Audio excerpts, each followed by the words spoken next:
Hello and welcome to this session of Saturn Training. Today we're going to be teaching about emergency first aid with emphasis on situations which you might encounter in your daily duties with the Department of Human Services. This program is being produced in cooperation with the American Red Cross of Central Oklahoma. The first aid and CPR skills we will be demonstrating are the skills taught in the Community First Aid and Safety course. As a part of this training, your office will be receiving this book, a Red Cross First Aid and Safety Workbook, which will give you a permanent record of today's training and serve as a resource for future information. One caution, this is an informational program. It is not designed to teach you all you need to know about these skills. To do that, you will need to take a Community First Aid and Safety course, and we highly recommend that you do that if you haven't already.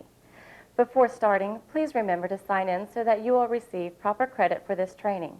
During this program, you will learn the emergency procedures involved in check, call, and care, the steps involved in assessing an unconscious victim and determining the appropriate first aid skills to use for the victim, the signs and symptoms of a heart attack and a stroke, and what to do when a person has a seizure or diabetic emergency.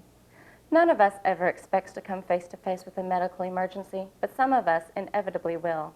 This program will prepare you for that day.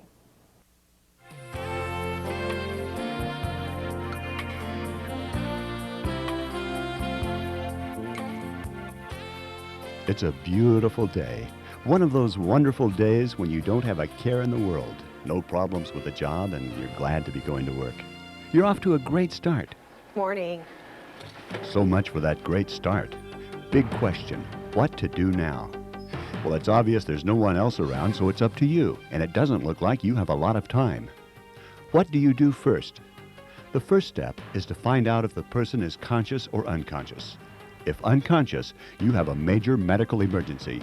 Start by yelling for help. Tori, are you okay?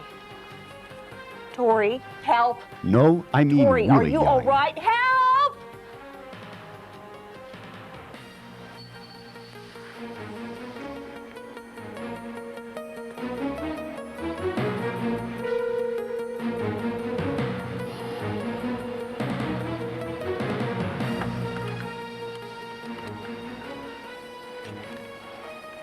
Yes, I have someone who's fainted in my office. Yes, she is. It's 616 Rock Creek Road, Suite 100. So I should send someone outside? Okay. If another person shows up, tell them to go to the nearest phone and call 911 and stay on the phone until the emergency operator hangs up. Then have them come back and tell you if help is on the way. If you can find a third person, send them outside to direct the emergency medical technicians to you when they arrive. If no one answers your call, you'll have to go to the phone yourself. Before leaving, make a quick check to see if the victim is breathing. Then roll her on her side in case she vomits. Then go make the call and come back as quickly as you can. In this situation, seconds can make the difference between life and death. Tori, are you okay? Help! Okay, you'll have medical help soon. Now, find out if the person is breathing. You have to keep oxygen flowing to the brain.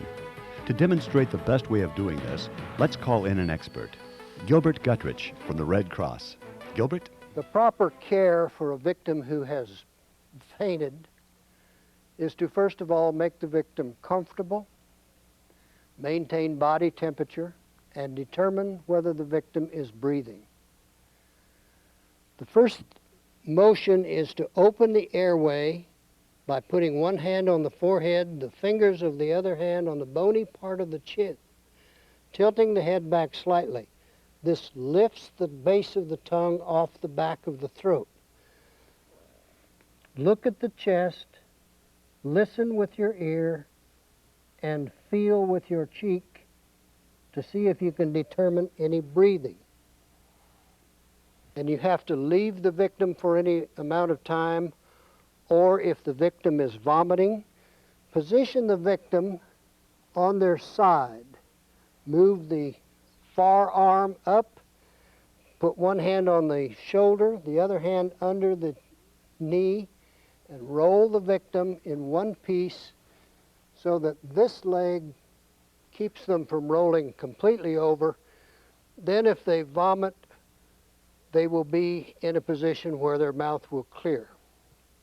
And that's generally what we do for a fainting victim. Once you are sure the person is breathing and there is no severe bleeding, you can take a moment to survey the situation. Do you know this individual? Is she possibly a friend or coworker? Do you know anything about her medical history? Maybe she had a recent heart attack, or perhaps she is diabetic. Some people wear a medic alert bracelet with information about their medical history. Look for one of these. Look around the room. Is there any sign of an accident or a fall? Are there other injuries, any bleeding, broken glass, or sharp objects? This kind of information will help you decide what to do next. In general, it is best not to move the victim, and in most office situations you won't have to. Of course, if there is a fire or other dangerous condition, moving is the only choice. If you do have to move, try to keep the victim's body immobilized. One other important point: if the person is conscious, ask their permission to help. If the person says no, you cannot legally do anything. But if the person says yes, your actions will be covered by the Good Samaritan law. The law says that a person rendering assistance must give the help that a reasonable person would give. It does not mean you cannot be sued, but law protects a reasonable person rendering a reasonable act. But you must ask permission first. Now is the time to try and figure out the problem. There are several possibilities, and we'll consider each one, and then Gilbert will demonstrate the proper course of action. In the fall, it was just the way it was on our honeymoon. It was great. We stayed in a place called the New Orleans Hotel. Oh, I've been there. Isn't it wonderful? Oh, yeah. All those antiques all over the place. Well, that's the way it was in Colorado Springs where we went. Oh, Colorado Springs. Always wanted to go there. But... Are you all right? Can you tell me what's wrong? I'm trained in first aid. Can I help you? One very common problem in the workplace is choking. Most people think choking is something that happens only to small children. But the fact is, adults are far more likely to choke, especially on food. The person choking may be unable to breathe, or will breathe with difficulty, sometimes making a wheezing or high-pitched sound. The person may not be able to talk, or may talk with difficulty. Gilbert, demonstrate how you would deal with a choking situation. With a conscious choking victim, we first must ask permission before we render assistance. Are you choking? I'm trained in first aid. May I help you? Position the victim with one of your feet between her feet so that you can brace yourself in the event she falls. Put your arms around the body, locate the navel. Make a fist out of your other hand and place it just above the navel with the thumb pointing toward the abdomen. Cover the first fist with your second hand and do inward and upward thrust with your fist. This maneuver should never be done to a person who is not choking. The person may not be conscious. Gilbert, demonstrate how you would deal with this situation. If you come across an unconscious victim, the first thing you have to do is to find out if the victim is conscious. If you get no response from the victim, check and see if the victim is breathing. Put one hand on the forehead, fingers on the bony part of the chin, tilt the head back, look at the chest, listen with your ear, and feel with your cheek. If there is no breathing, administer 2 breaths. If the breath does not go in, reposition the head and attempt 2 more. If the breath still will not go in, assume that you have a blocked airway. Position yourself over the victim, find the navel, position the heel of your other hand just above the navel in the center of the abdomen, and give up to 5 abdominal thrusts.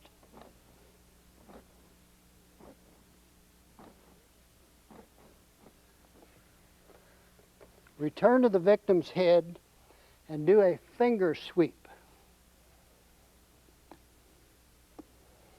If you remove something from the victim's mouth, attempt 2 more breaths.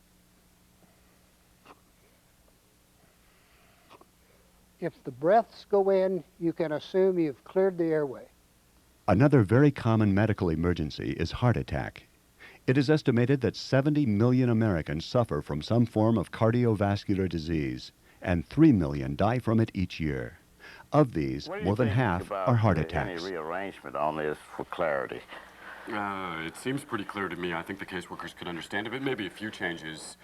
Take it. George, are you okay? Yeah, just a little indigestion, probably that Mexican food I ate for lunch. Looks like it. George, where does it hurt?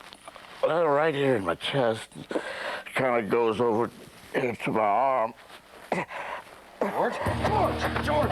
Oh, good. Joe, I need some help in here. Joe?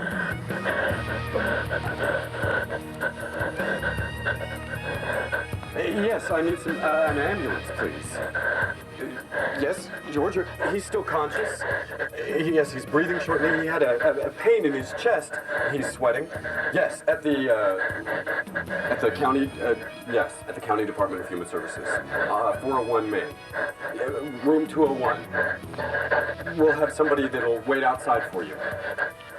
To direct you here? Very good. Soon? Thank you. George, are you okay? Joe, there's an ambulance that's coming. If you could wait outside for them and bring them back here. George, are you sure you're okay? A heart attack has some common signals that are fairly easy to recognize. They may include some or all of the following: pain or discomfort in the chest that does not go away, crushing sensation in the chest. The victim may describe it as pressure, squeezing, tightness, aching, or heaviness in the chest. Pain may spread to either or both arms, shoulders, or jaw.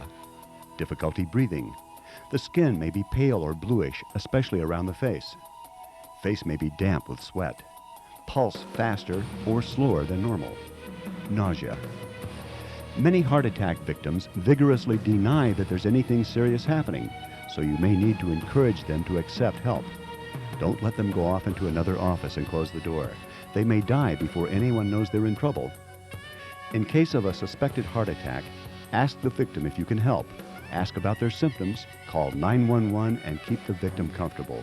A person suffering a heart attack can also go into cardiac arrest and lose consciousness. Gilbert, if our patient goes into cardiac arrest, what do we do? First aid for a victim who has suffered a possible heart attack consists of doing a unconscious victim check. First, check for consciousness. If the victim is unconscious, you have a life-threatening condition, and you should call 911 or your local emergency number. Then determine if the victim is breathing. To do this, we place one hand on the forehead, the fingers of the other hand on the bony part of the chin, and tilt the head back slightly. This lifts the base of the tongue away from the back of the throat. Look at the chest, listen with your ear, and feel with your cheek to determine if the victim is breathing.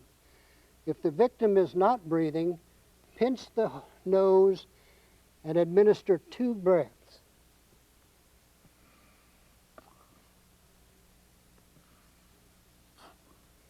Then check the pulse on the carotid artery, which lies just next to the windpipe. Check the pulse for about 10 seconds. If you have no pulse, administer CPR. Find the compression position and complete 15 compressions.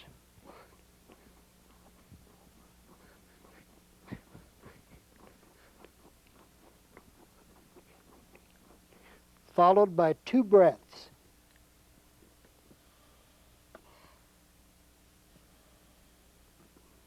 Then repeat the compressions.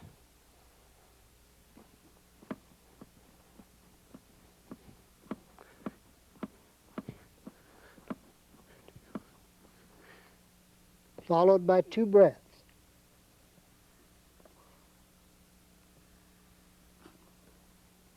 Stop and recheck the pulse about every minute. And that's how to care for a victim who has suffered a heart attack. Please remember that this is an informational video designed to show you how these first aid techniques can be used. To actually learn the techniques, you need to take one of the available first aid courses. And most importantly, rescue breathing and chest compression should be practiced only on the mannequin, never on an actual person.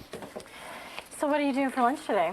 Well, you know, I want to check out this Brazilian place that opened downtown. Brazilian? Yeah, Come you on, know. I don't believe it. There really is a Brazilian? Yeah, quiche, all that kind of, you know, real meaty. Brazilian quiche, I'm so sure. Real meaty quiche, you know that better than anyone. Well, how about Mexican?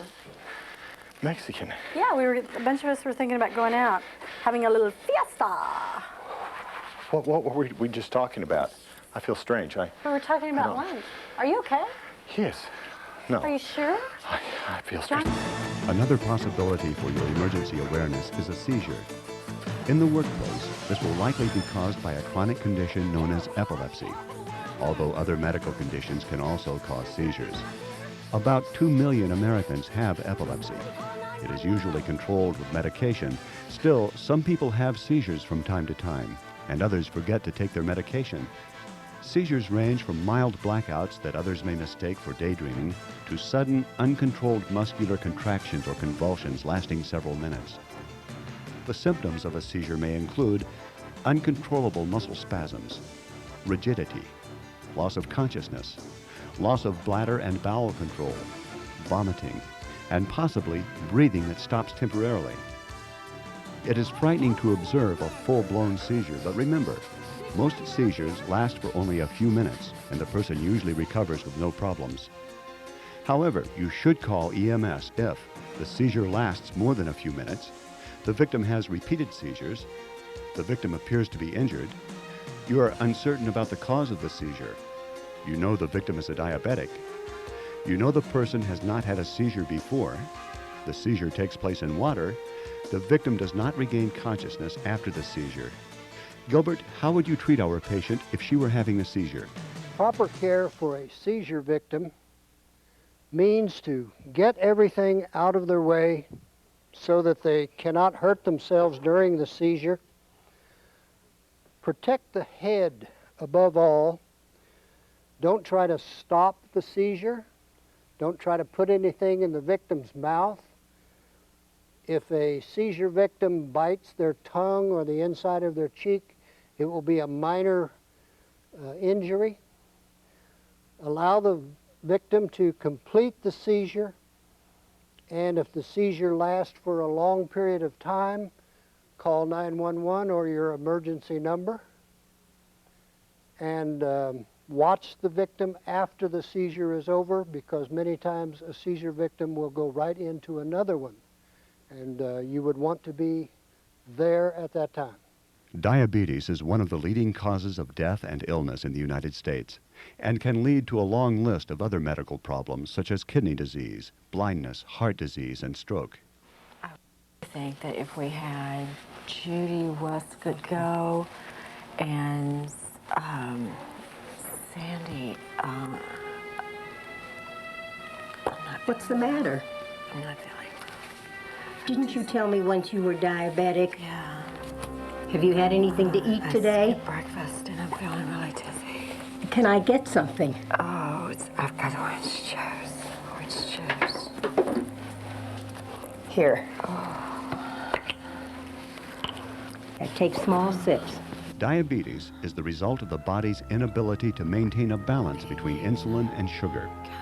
In the workplace, you could encounter a person with a diabetic emergency. When the body's sugar and insulin get out of balance, the person may report feeling ill, may develop rapid breathing or pulse, and may lose consciousness. Gilbert, how would you deal with diabetic shock? Care for an individual who is suffering from a diabetic emergency consists of giving them something containing sugar. This can be normal table sugar, a soda, honey, orange juice, or even a piece of hard candy. And that's what to do for an individual who's suffering from a diabetic emergency. Another common medical emergency is stroke. In the United States, about 150,000 people a year die from strokes.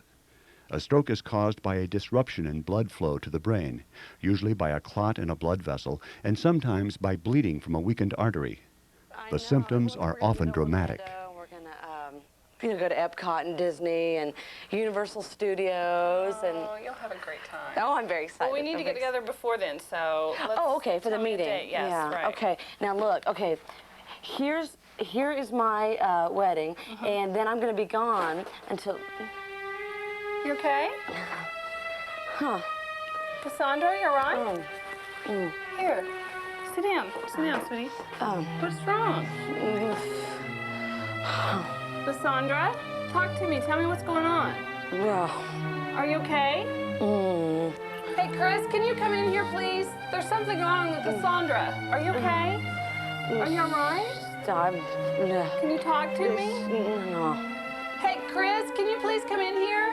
Cassandra, I'm going to call 911. Chris, can you please come in here?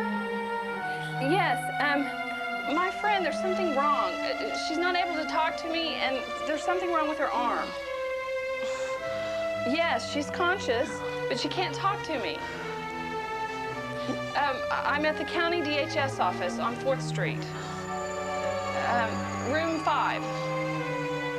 Chris, can you go out and meet the ambulance? Something's wrong with Lysandra. Just go outside. They're supposed to be here. Okay. Are you okay? Okay. Can you talk to me? Okay, here. If you suspect a stroke, call for an ambulance immediately. While waiting for the ambulance, Gilbert, what steps should we take? Care for a victim suffering from a stroke consists of making the victim comfortable, elevating the feet 8 to 10 inches to assist in recirculating the blood back to the core of the body and to the brain. Maintain body temperature. By that I mean if the victim is cold, you cover them up with something. If they're warm, you ventilate the area and possibly remove clothing. Call your 911 or your local emergency number, and that's how to care for a person suffering from a stroke. 10 years ago, a stroke almost always caused permanent brain damage. Today, new drugs and medical procedures can limit or in some cases reduce the damage caused by stroke. Therefore, the sooner you call for an ambulance, the better the victim's chances are for a good recovery. You may go through your entire career and never face the kind of medical emergency this worker had to deal with today. Still, you never know. And if you are the one who is on the scene, the one who must do something, it's a great feeling to know that you are ready, able, and willing to do what is necessary to save that life. Saving a life, now that will make your day. I know all of you are now better prepared to deal with any medical emergency you may encounter at work or anywhere for that matter. Let's review what was covered in today's training. The emergency procedures involved in check, call, and care. The steps involved in assessing an unconscious victim. The signs and symptoms of a heart attack and stroke, and what to do when a person has a seizure or diabetic emergency. Please remember that this was an informational video. To actually acquire the skills we've shown, you need to take one of the first aid courses offered through the American Red Cross. Gilbert Gutrich is one of the instructors for the American Red Cross of Central Oklahoma, and I'd like to thank him for his help in demonstrating the techniques we covered today. Thanks, Gilbert. You're welcome.